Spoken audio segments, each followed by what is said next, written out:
चलिए, good morning everyone.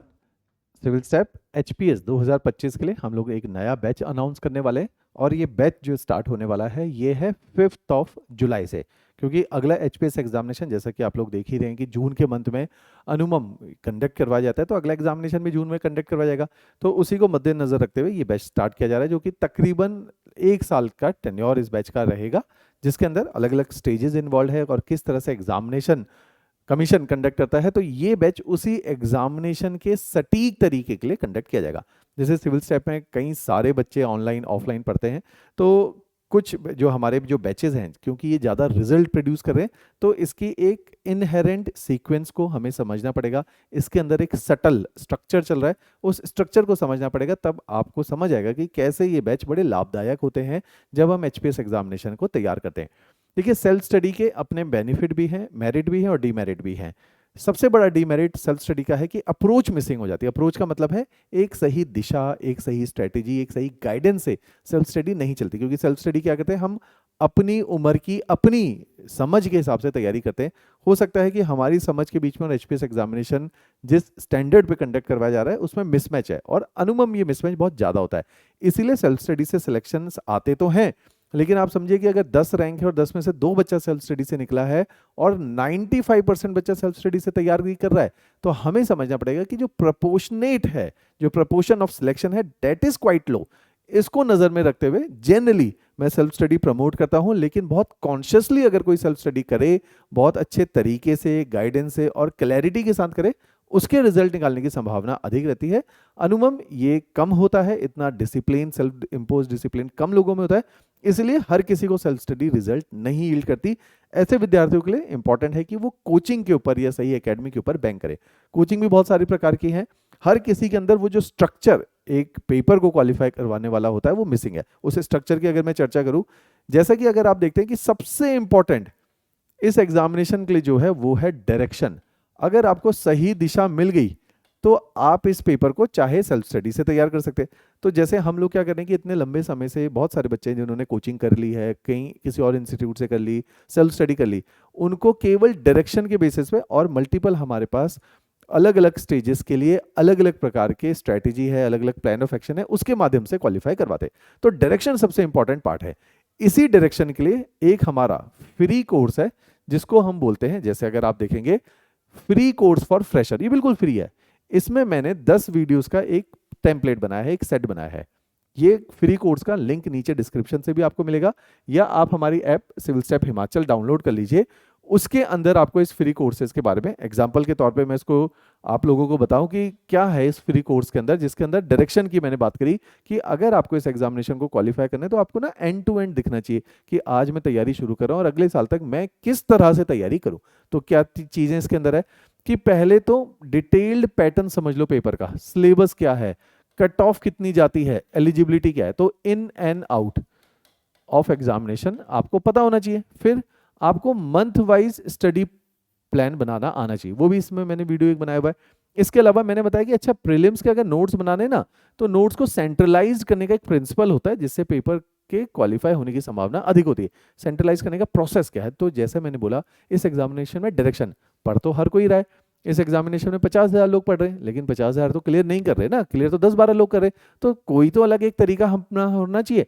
ऐसे ही prelims की अलग स्ट्रेटेजी क्या है, और मेंस प्रीलिम्स में मार्क्स कैसे बढ़ाने हैं, मेंस के नोट्स कैसे बनाने हैं और वो प्रीलिम्स के नोट से कैसे अलग होंगे, करंट अफेयर पढ़ने का सही तरीका क्या है, और सोर्स कौन सा रहना चाहिए। अच्छा, अगर कोई वर्किंग है उसका प्लान ऑफ एक्शन क्या रहना चाहिए, कोई फ्रेशर है उसका प्लान ऑफ एक्शन क्या रहना चाहिए, कोई कॉलेज गोइंग है उसका प्लान ऑफ एक्शन क्या रहना चाहिए। तो हर किसी के लिए उसका एक स्पेशलाइज प्लान ऑफ एक्शन रहता है। सबसे इंपॉर्टेंट क्या है, डायरेक्शन।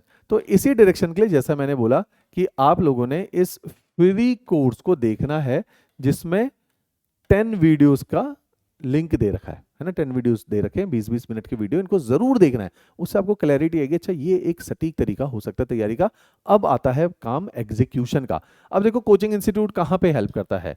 हम लोग क्या करेंगे, जब आप इस कोर्स में एनरोल करते हैं जो कि 5 जुलाई से है, अगले 9 मंथ्स के अंदर हम आपको 15 सब्जेक्ट्स पढ़ाएंगे, 15 सब्जेक्ट्स है ना। डेली 2 क्लासेस होंगी, इनमें एचपीजी के भी है, मैथ्स भी है, रीजनिंग भी है, साइंस भी है, हिस्ट्री, तमाम सारे सब्जेक्ट जो प्रीलिम्स और मेंस में इंपॉर्टेंट हैं, जनरल स्टडीज के और सी सेट के, ये हम आपको पढ़ाएंगे अगले 9 महीने में। अब देखिए, अच्छा इंस्टीट्यूट और एक एवरेज इंस्टीट्यूट में क्या फर्क है, वो भी पढ़ाएंगे 15 सब्जेक्ट, लेकिन पेपर में जो रेंज है, जिस तरह से चीजें पूछी जा रही हैं और जो डेप्थ है, वो उस डेप्थ को गॉज ही नहीं कर पाएंगे। उससे क्या होगा, आपने कोचिंग तो करी लेकिन आपका सिलेबस उतना लेवल पे कंप्लीट नहीं हुआ जो पेपर को चाहिए, उस डेप्थ में कंप्लीट नहीं हुआ जो पेपर को चाहिए, तो आपकी क्या हुई, तैयारी अधूरी रह गई। फिर ऐसे बहुत सारे बच्चे हमारे पास बाद में आते हैं कोचिंग करने के बाद, जिनकी वो रिक्वायर्ड डेप्थ और रेंज पे फिर हम अगले साल काम करते हैं।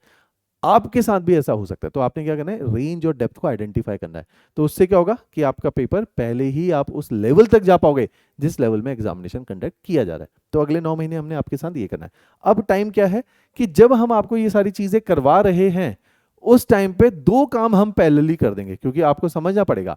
आपको तो लग रहा है कि जी 12 महीने बहुत है, पेपर तो 12 महीने दूर है, लेकिन हमें यह भी समझना पड़ेगा इस 12 महीने को मैंने दो पार्ट में डिवाइड किया है। 9 मंथ्स जिसमें आप चीजों को समझोगे, और साथ में क्या बनाओगे, इनके लिखिए नोट्स। लेकिन केवल नोट्स बनाने से कैसे होगा कि नोट्स नोट्स नोट्स बन रहे, हमें तो रिवीजन करनी पड़ेगी साथ साथ, तो हम साथ में ही रिवीजन करेंगे। तो ये जो 9 महीने हैं, 12 महीने का गैप है, 9 महीने में हम अच्छे से लेक्चर को समझेंगे और अपने कॉन्सेप्ट को सेट कर लेंगे। साथ में साथ हम क्या करेंगे, सारे सब्जेक्ट के नोट्स बना लेंगे, ताकि लास्ट में रिवीजन में हमें कोई प्रॉब्लम ना आए। अच्छा, केवल नोट्स बनाने से क्या होगा, हम एमसीक्यू भी करेंगे। तो इस स्टेज के लिए देखिए हमने क्या किया है, इस बैच में जो ऑफलाइन बच्चे ज्वाइन करते हैं, हमने क्या किया, 23 किताबों का एक मटेरियल तैयार किया, बहुत जबरदस्त किताबें। इन 23 में से 12 किताबें तो हैं सब्जेक्ट की, जो सारे सब्जेक्ट पढ़ाएंगे। 7 किताबें हैं केवल प्रीलिम्स में एमसीक्यू को प्रैक्टिस करने की। जैसे मैंने बोला ना, इस स्टेज में हम क्या करेंगे, हम इस स्टेज में एमसीक्यू प्रैक्टिस भी करेंगे। 7 बुक्स यहां पे सॉल्व करेंगे। लेक्चर्स और कॉन्सेप्ट और नोट्स बनाने के लिए हम 12 किताबों को यूज करेंगे। और मेंस आंसर राइटिंग, जैसा आपको पता है सबसे इंपॉर्टेंट क्या है, mains answer writing. Mains answer writing का तरीका क्या है, हमने आपको 4 किताबें दी हैं जिसमें 1000 question with their model answer दे रखे। तो वो क्या करोगे, इन्हीं 9 महीने के अंतराल में आपने नोट्स बनाने हैं, रिवीजन करनी है, एमसीक्यू करने हैं, और मेंस की आंसर राइटिंग जबरदस्त करनी है। इससे क्या होगा, आप प्री और मेंस के तैयार हो जाओगे। तो एक प्रोसेस बनाया है। तो अच्छे इंस्टीट्यूट का क्या बेनिफिट है, वो बहुत प्लान्ड और स्ट्रक्चर्ड वे में चलते हैं, क्योंकि इस एग्जामिनेशन की रिक्वायरमेंट है ये। ऐसा नहीं कि हम ऐसा क्यों कर रहे हैं, क्योंकि पेपर में हम देख रहे हैं कि 50,000 बच्चा अगर इस साल फॉर्म को फिल करता है, तो सीट्स तो इसमें से केवल 17 हैं। तो इतनी कम सीट को कैसे क्वालिफाई करेंगे, तो हमें क्या समझना पड़ेगा, जो बेस्ट तरीके से तैयारी करेगा उसका chances of selection will be very high. तो यही हम अप्रोच करने की कोशिश कर रहे हैं, और कर रहे हैं हर साल जो हमारे सिलेक्शन रेट लगातार बढ़ रहा है, because of this entire process ये इंक्रीज हो रहा है। फिर आप देखोगे स्टेज 4, लास्ट के 3 महीने क्या करना है, इसमें करेंगे हम टिका के टेस्ट सीरीज। क्योंकि अब देखो, टेस्ट सीरीज से सिविल स्टेप ने 2020 से, शुरू में हम लोग क्या करते थे, कोरोना टाइम था, बच्चों को नहीं पढ़ा पाए, है ना, कोचिंग इंस्टीट्यूट बंद हो गए, केवल टेस्ट सीरीज के माध्यम से कितने ही टॉपर्स हर साल रैंक वन अलाइड है, एनटी है, एचएस, केवल टेस्ट सीरीज के माध्यम से। तो टेस्ट सीरीज एक बड़ा इंटीग्रल पार्ट है। तो लास्ट के 3 महीने हमने करनी है टेस्ट सीरीज के ऊपर काम। तो ये जो है सही तरीका कोचिंग का होता है। तो 9 महीने हमने अपने सिलेबस को कंप्लीट करना है और अपने को पक्का कर लेना है। लास्ट के 3 महीने हमने करनी है इंटेंसिव रिवीजन। लिखिए, इस स्टेज का नाम क्या होता है, इंटेंसिव रिवीजन और टेस्ट प्रैक्टिस। और टेस्ट किसके, प्रीलिम्स और मेंस के। 100 से ज्यादा टेस्ट होते हैं। अब इतने टेस्ट ले लेंगे, आपके क्लास के अंदर टेस्ट अलग हो रहे हैं, है ना, और एमसीक्यू के अंदर आपको अलग क्वेश्चन। हमारा सिंपल टारगेट है, प्रीलिम्स जी कब क्वालिफाई होगा, आप सिंपल देखो, बेस्ट इंस्टीट्यूट क्या करेगा, हर चीज बेस्ट देगा।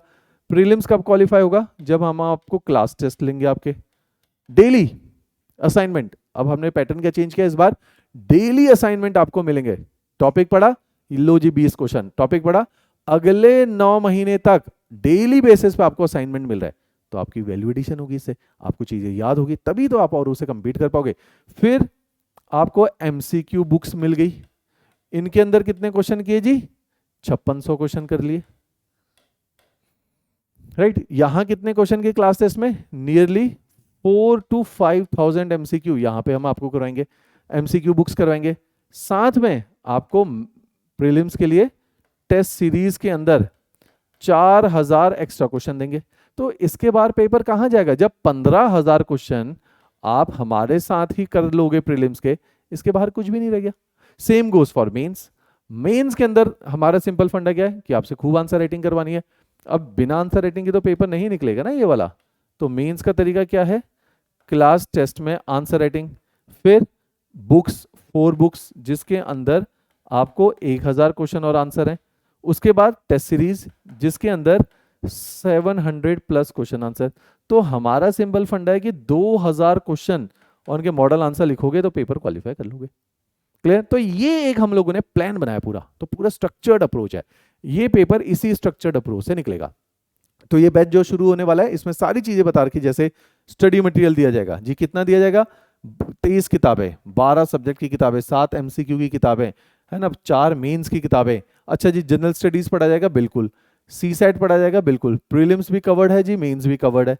तो सारी चीजें, क्लास टेस्ट, है ना, आंसर राइटिंग के सेशंस, तो सारी वो तमाम, ये देखो ये किताबों की फोटोग्राफ, तो ये सारी वो चीजें जिससे पेपर निकल सकता है पॉसिबली, वो सब हम आपको इस बैच के थ्रू डिलीवर करेंगे, राइट। बाद में टेस्ट सीरीज है, इतनी डिटेल टेस्ट सीरीज वो आपको मिलेगी, है ना। तो बाकियों के लिए पेड है, हमारे बच्चों के लिए फ्री है।